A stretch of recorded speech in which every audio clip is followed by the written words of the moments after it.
നമസ്കാരം, view point മീഡിയയിലേക്ക് സ്വാഗതം. തിരഞ്ഞെടുപ്പുകൾ ജനാധിപത്യത്തിലെ ഉത്സവങ്ങളാണ്. രാജവാഴ്ചക്കാലത്ത് അധികാരം പിടിച്ചെടുക്കുവാൻ രക്തരൂക്ഷിതമായ യുദ്ധങ്ങൾ നടത്തിയിരുന്നെങ്കിൽ ഇന്ന് തിരഞ്ഞെടുപ്പുകളിലൂടെയാണ്. ആവേശകരമാണ് തിരഞ്ഞെടുപ്പുകൾ. അതിനെ വീക്ഷിക്കുന്നവർക്ക് അത്യധികം ആവേശം നൽകുന്നതാണ്. ഇവിടെ കേരളത്തിൽ ഒരു തിരഞ്ഞെടുപ്പ് നടക്കുകയാണ്, തദ്ദേശ തിരഞ്ഞെടുപ്പ്. ചിലപ്പോൾ അത് കേരള ചരിത്രത്തിൽ ഏറ്റവും അധികം ശ്രദ്ധിക്കപ്പെടുന്ന തങ്കലിപികളിൽ അതിന്റെ ചരിത്രത്തിൽ രേഖപ്പെടുത്തുന്ന ഒരു തിരഞ്ഞെടുപ്പുമായി മാറാൻ സാധ്യതയുണ്ട്. തിരുവനന്തപുരം കോർപ്പറേഷൻ തിരഞ്ഞെടുപ്പാണ് എല്ലാവരും ശ്രദ്ധിക്കുന്നത്.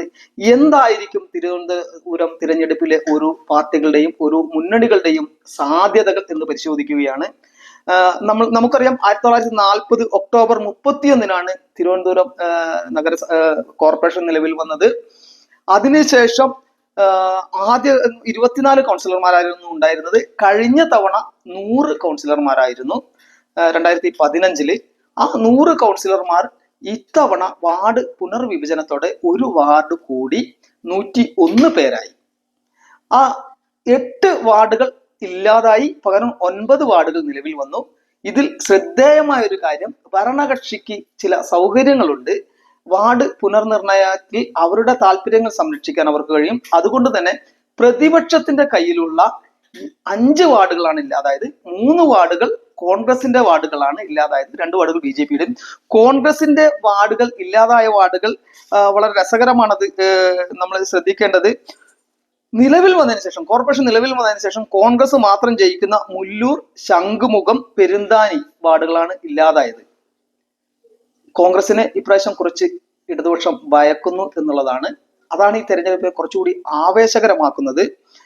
2015 ഈ സീറ്റ് നില ഇങ്ങനെയായിരുന്നു.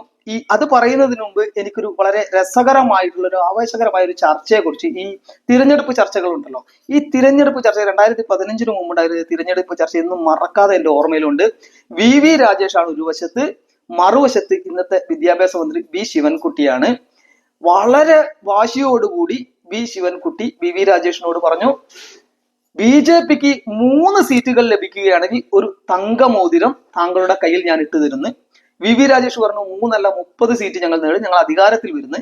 എന്തായാലും BJPക്ക് അധികാരത്തിൽ വരാൻ സാധിച്ചില്ല. പക്ഷെ 3 അല്ല, അതിന് 10 ഇരട്ടി, 11 ഇരട്ടി, 34 സീറ്റ് BJP നേടി. അങ്ങനെ കോൺഗ്രസ് ആവട്ടെ 21, കോൺഗ്രസിന്റെ സഹായത്തോടു കൂടി എന്നോണം BJP CPM അധികാരത്തിൽ വന്നു. 2020 LDF 51 സീറ്റ് നേടി, 52 സീറ്റ് നേടി, തനിച്ച് തന്നെ ഒരു ഭൂരിപക്ഷം നേടി. BJP 35, UDF 10, others 3. ഇങ്ങനെയാണ് കക്ഷിനില ഉണ്ടായിരുന്നത്. അന്ന് വനിതാ സംവരണമായിരുന്നു മേയർ വാർഡ്. മേയർ വനിതാ സംവരണമായിരുന്നു. അതുകൊണ്ട് തന്നെ CPMന്റെ പ്രധാനപ്പെട്ട നേതാക്കള് AKG സെന്റർ അടക്കം ഇരിക്കുന്ന, അവരുടെ അഭിമാനമായിട്ടുള്ള, അവരുടെ കോട്ടകൊത്തളമായ AKG സെന്റർ ഇരിക്കുന്ന കുന്നുകുഴി വാർഡിൽ ഒലീന എന്ന് പറയുന്ന അവരുടെ മേയർ സ്ഥാനാർത്ഥി ദയനീയമായി പരാജയപ്പെട്ടു. അതുപോലെ അവരുടെ മോസ്റ്റ് സീനിയർ ആയിട്ടുള്ള, അവരുടെ നല്ലൊരു വനിതാ നേതാവ്, അവർ മേയർ സ്ഥാനത്തേക്ക് പരിഗണിച്ചിരുന്ന 2ാമത്തെ പേരുകാരിയായിട്ടുള്ള പുഷ്പലത നെടുങ്കാട് വാർഡിലും പരാജയപ്പെട്ടു. അങ്ങനെ ഇവരുടെ ഒരു സമ്മർദ്ദത്തിലാണ് ആര്യ രാജേന്ദ്രൻ എന്ന് പറയുന്ന ഒരു കേവലം വളരെ പ്രായം കുറഞ്ഞ ഒരു കുട്ടിയെ പിടിച്ച്, ഒരു കൗൺസിലറെ പിടിച്ച് ഇവര് മേയർ സ്ഥാനാർത്ഥിയാക്കുന്നത്. CPMന്റെ ചരിത്രത്തിലെ ഏറ്റവും ഹിസ്റ്റോറിയൻ ബ്ലണ്ടറായി അത് മാറി. കൊല്ലം ജില്ലാ സമ്മേളനത്തിൽ അതിനെതിരെ, CPMന്റെ ജില്ലാ സമ്മേളനത്തിൽ അതിനെതിരെ വലിയ വിമർശനം ഉണ്ടായത് നമ്മൾ കണ്ടു. CPMലെ അണികൾക്ക് അകത്ത് തന്നെ വലിയ വിമർശനം ഇവർക്കെതിരെ ഉണ്ടായി. ഒട്ടനവധി ആരോപണങ്ങൾ ഇവർക്കെതിരെ ഉണ്ടായി. യദു എന്ന് പറയുന്ന ഒരു ഡ്രൈവറും ഇവരും തമ്മിലുള്ള ഒരു വാഗ്വാദവും ആ കേസും എല്ലാം കേരളം ചർച്ച ചെയ്തതാണ്. ഇവർക്കെതിരെ കേരളം മൊത്തം യദു എന്ന് പറയുന്ന ആ ഡ്രൈവർക്ക് അനുകൂലമായി നിൽക്കുന്ന ഒരു കാഴ്ചയും നമ്മൾ കണ്ടു. അപ്പോൾ അത്രത്തോളം ജനങ്ങളിൽ നിന്ന് അകന്നു പോകാൻ ഈ മേയറുടെ എന്താ പറയാ കുട്ടിത്തം, പക്വതയില്ലായ്മ CPMന് ഒരു വിനയായി മാറി. ആ ഒരു സാഹചര്യത്തിലാണ് ഈ തിരഞ്ഞെടുപ്പ്. അതുമാത്രമല്ല, കോൺഗ്രസ് ഇപ്രാവശ്യം രണ്ടും കൽപ്പിച്ചാണെന്നുള്ളതാണ്. ശശി തരൂരിന്റെ മിന്നും വിജയം, അതെല്ലാം അതുപോലെ തന്നെ ഈ 2 വാർഡുകളിൽ, തിരുവനന്തപുരം ജില്ലയിലെ 2 ലോക്സഭാ മണ്ഡലങ്ങളിലും കോൺഗ്രസ് നേടിയ വിജയങ്ങൾ അത് അവർക്ക് വലിയ ആവേശം ഉണ്ടാക്കിയിട്ടുണ്ട്. പക്ഷെ ലോക്സഭാ ഇലക്ഷൻ പാറ്റേണും തദ്ദേശ തിരഞ്ഞെടുപ്പും രണ്ടും രണ്ടാണെന്നാണ് കോൺഗ്രസ് മനസ്സിലാക്കുന്നത്. പക്ഷെ കോൺഗ്രസ് ഇപ്രാവശ്യം മേയർ സ്ഥാനാർത്ഥി CPM-ന് പാളിച്ച പറ്റിയത് എല്ലാവർക്കും അറിയാം. അതുകൊണ്ട് തന്നെ കരുത്തരായിട്ടുള്ള സ്ഥാനാർത്ഥികളെയാണ് BJP-യും CPM-ഉം കോൺഗ്രസും കളത്തിലിറക്കുന്നത്. കോൺഗ്രസിന്റെ കുറച്ച് രസകരമായിട്ടുള്ള പേരുകളാണ്. ആദ്യമായിട്ട് K ശബരിനാഥൻ മേയർ സ്ഥാനാർത്ഥിയായി വരും എന്നുള്ളതാണ്. അതുപോലെ തന്നെ അല്ലെങ്കിൽ ശരശ്ചന്ദ്ര പ്രസാദ്, VS ശിവകുമാർ, ഇവരിൽ ആരെങ്കിലും ഒരാൾ മേയർ സ്ഥാനാർത്ഥിയായി വരും എന്ന് പറയുമ്പോൾ ആ പാർട്ടി, ആ മുന്നണി എത്രത്തോളം പ്രാധാന്യം ഈ തിരുവനന്തപുരം കോർപ്പറേഷൻ തിരഞ്ഞെടുപ്പിന് കൽപ്പിക്കുന്നു എന്നുള്ളതാണ്. BJP മുന്നോട്ട് വയ്ക്കുന്നതും അതിപ്രധാനപ്പെട്ട ഒരു പേരാണ്, കുറച്ച് ചങ്കിടിപ്പുണ്ടാക്കുന്ന ഒരു പേരാണ്. മുരളീധരനാണ് മുൻ കേന്ദ്രമന്ത്രി. BJP-യുടെ മുൻ സംസ്ഥാന പ്രസിഡന്റ്. പക്ഷെ ആ പേരല്ല, അദ്ദേഹത്തിന്റെ പ്രവർത്തനമാണ് ഈ ചങ്കിടിപ്പ് ഏറ്റുന്നതിനുള്ള കാരണം. വളരെ നിശബ്ദനായി പ്രവർത്തിക്കുന്ന, ഓരോരുത്തരിലേക്കും ഇറങ്ങി അദ്ദേഹം ലോക്സഭാ ഇലക്ഷനിൽ ചിത്രത്തിൽ പോലും ആരും പരാമർശിക്കാതിരുന്ന അദ്ദേഹം എങ്ങനെ ഒരു പോരാട്ടം കാഴ്ചവെച്ചു എന്നുള്ളത് നമുക്ക് കാണാം. ആ പോരാട്ടം ഇവിടെ കാഴ്ചവെക്കുകയാണെങ്കിൽ BJP അത്ഭുതങ്ങൾ സൃഷ്ടിക്കും. അതുപോലെ തന്നെ CPM ഇത്രയും പ്രതിരോധത്തിലാണെങ്കിലും CPM കരുത്തുറ്റൊരു രാഷ്ട്രീയ പാർട്ടിയാണ്.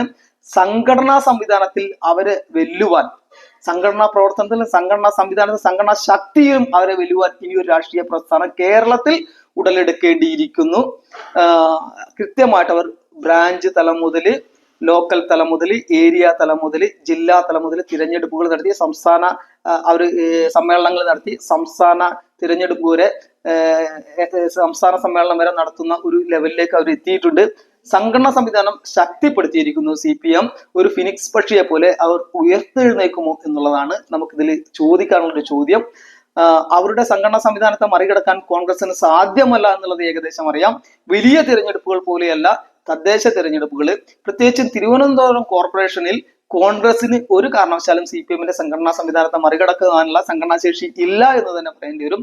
അതുകൊണ്ട് സ്വാഭാവികമായും 3-ാം സ്ഥാനത്തേക്ക് കോൺഗ്രസ് മെച്ചപ്പെട്ട പ്രകടനം കാഴ്ചവെക്കുമെങ്കിലും 3-ാം സ്ഥാനത്തേക്ക് തള്ളിപ്പോകാൻ തന്നെയാണ്. കാരണം മലയാളികൾക്ക് ഒരു വിജയ സാധ്യത ഉള്ളവർക്ക് വോട്ട് ചെയ്യുന്ന ഒരു മനോഭാവമുണ്ട്. അതുകൊണ്ട് തന്നെ പോരാട്ടം BJP-യും CPM-ഉം തമ്മിലായിരിക്കാനാണ് സാധ്യത.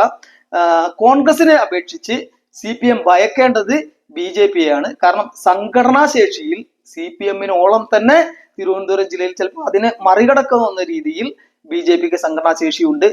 മുരളീധരൻ എന്ന് പറയുന്ന ഒരു നേതാവ് അവരെ നയിക്കാനും കൂടി എത്തുമ്പോൾ അപ്രവചനീയമായിരിക്കും ഈ തിരഞ്ഞെടുപ്പ്. മാത്രമല്ല BJP-യുടെ പരാധീനത എന്ന് പറയുന്നത് ക്രാബിന്റെ ബക്കറ്റ് മെന്റാലിറ്റി അവർക്ക് ഉണ്ട് എന്നുള്ളതാണ്. ബക്കറ്റിനകത്ത് ഞണ്ടുകൾ കാണിക്കുന്ന സ്വഭാവം അവരുടെ നേതാക്കൾക്കുണ്ട് എന്നുള്ളതാണ് BJP-യെ സംബന്ധിച്ചുള്ള പരാധീനത. അത് മുരളീധരൻ എന്ന് പറയുന്ന ഒരു സീനിയർ മോസ്റ്റ് നേതാവിന്റെ നേതൃത്വത്തിൽ അത് ശമനം ഉണ്ടാകും. അത് പുറത്തേക്ക് വരില്ല, പുറത്തേക്ക് കാണിക്കാൻ അവർക്ക് കഴിയില്ല എന്നുള്ളതാണ് BJP-യുടെ പ്ലസ് പോയിന്റ്. CPM-നെ ഒരിക്കലും എഴുതി തള്ളുവാനും കഴിയില്ല. അത്ഭുതങ്ങൾ സൃഷ്ടിക്കുന്നവരാണ് അവർ. അജണ്ട സൃഷ്ടിക്കുവാനും പുതിയ താരങ്ങളെ സൃഷ്ടിക്കുവാനും അവർക്കുള്ള കഴിവില്ല. BJP-യും മറ്റും പരാജയപ്പെട്ടു പോകുന്നത് അവിടെയാണ്. അജണ്ടകൾ സൃഷ്ടിക്കുന്നതിൽ കേരളത്തിൽ പരാജയപ്പെടുന്നു. പുതിയ തലമുറയെ ഉയർത്തിക്കൊണ്ടുവരുന്നതും അവർക്ക് അവസരങ്ങൾ കൊടുക്കുന്നതിലും BJP പരാജയപ്പെടുന്നു. പുതിയൊരു പേര് മുന്നോട്ട് വെക്കാനില്ലാത്ത വിധം BJP പരാജയപ്പെടുന്നു കേരളത്തില്. അതാണ് ഈ രണ്ട് പാർട്ടികളും തമ്മിലുള്ള വ്യത്യാസം. CPM-ന്റെ വിജയം, BJP തിരഞ്ഞെടുപ്പുകൾ പരാജയപ്പെട്ടു പോകുന്നതും ഈ ഒരു കാര്യം കൊണ്ടാണ്. പക്ഷേ തിരുവനന്തപുരം തിരഞ്ഞെടുപ്പ് തുലോം വ്യത്യസ്തമാണ്. ഞാൻ ഇതിനെക്കുറിച്ച് പ്രവചിക്കാനില്ല, ആര് വിജയിക്കുമെന്ന് പ്രവചിക്കാനില്ല. പക്ഷെ ഈ രാഷ്ട്രീയ രംഗത്തെ പരാമർശിക്കുവാൻ, നിരീക്ഷിക്കുവാൻ ഇഷ്ടപ്പെടുന്ന ആർക്കും അത്യന്തം ഉത്സാഹം തോന്നുന്ന, ഇല്ലെങ്കിൽ ത്രില്ലിംഗ് ആയിരിക്കുന്ന ഒരു പോരാട്ടമായിരിക്കും തിരുവനന്തപുരത്ത്. നിങ്ങൾ വീക്ഷിക്കുക. രാഷ്ട്രീയം മാറ്റി വെച്ചുകൊണ്ട് വീക്ഷിക്കാൻ നിങ്ങൾക്ക് കഴിഞ്ഞാൽ ഒരു ഫുട്ബോൾ മാച്ച് കാണുന്നത് പോലെ, ബ്രസീലും അർജന്റീനയും മത്സരിക്കുന്ന ഒരു ഫുട്ബോൾ മാച്ച് കാണുന്നത് പോലെ, ഇന്ത്യയും പാകിസ്ഥാനും മത്സരിക്കുന്ന 2020 മത്സരം കാണുന്നത് പോലെ അതീവ ആവേശകരമായിരിക്കും ഈ മത്സരം എന്ന് മാത്രമാണ് എനിക്ക് പറയാനുള്ളത്. ഒരു പ്രവചനത്തിന് ഞാനില്ല. എങ്കിലും പോരാട്ടം CPM-ഉം BJP-യും തമ്മിലായിരിക്കും. വിധി നിർണയിക്കുന്നത് കോൺഗ്രസ് പിടിക്കുന്ന വോട്ടുകളായിരിക്കും. കാരണം ഇപ്രാവശ്യം നല്ല രീതിയിൽ കണ്ടസ്റ്റ് ചെയ്യാൻ കോൺഗ്രസ് തയ്യാറാവും.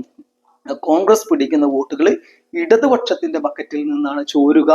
അതുകൊണ്ട് തന്നെ അതീവ നിർണായകമാണ്. ഒരു പ്രവചനത്തിന് സാധ്യമല്ലാത്ത വിധം അപ്രവചനീയമാണ് തിരുവനന്തപുരം കോർപ്പറേഷനിലെ കാര്യം. എന്തായാലും നമുക്ക് കാത്തിരുന്ന് കാണാം. നിങ്ങൾക്ക് ഈ വീഡിയോ ഇഷ്ടപ്പെട്ടെങ്കിൽ ദയവ് ചെയ്ത് ഈ ചാനൽ സബ്സ്ക്രൈബ് ചെയ്യുക. നന്ദി, നമസ്കാരം.